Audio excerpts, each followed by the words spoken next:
తెలుగు వారికి ప్రత్యేకంగా పరిచయం చేయాల్సిన అవసరం లేని క్యారెక్టర్ నటి సురేఖ వాణి. సురేఖ వాణి ఒక తెలుగు సినీ నటి. తెలుగు, తమిళ సినిమాల్లో ఎక్కువగా సహాయ పాత్రలలో నటించింది. నేటికి 50కి పైగా సినిమాలలో నటించింది. బడిలో చదివేటప్పుడే సురేఖ అనేక సాంస్కృతిక కార్యక్రమాల్లో పాల్గొనేది. 8వ తరగతిలో చదివేటప్పుడు విజయవాడలోని ఒక ప్రాంతీయ ఛానల్లో ఒక పిల్లల కార్యక్రమానికి వ్యాఖ్యాతగా వ్యవహరించింది.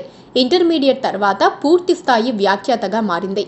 పెళ్లైన తర్వాత మా టీవీలో భర్తతో కలిసి మా టాకీస్, హార్ట్ బీట్ అనే కార్యక్రమాలను, భర్త దర్శకత్వంలో వచ్చిన మొగుడ్స్ పెల్లామ్స్ కార్యక్రమానికి వ్యాఖ్యాతగా వ్యవహరించింది.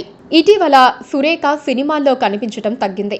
దీనిపై ఆమె స్పందిస్తూ, ఇన్ని సంవత్సరాలుగా సినిమాలలో నటించినా ఎంతో కొంత పేరున్నప్పటికీ ప్రస్తుతం అవకాశాలు సరిగ్గా రావటం లేదని, ఎందుకనో ఇక్కడి వారికి ఛాన్సులు ఇవ్వటం లేదంటూ ఆవేదన వ్యక్తం చేసింది.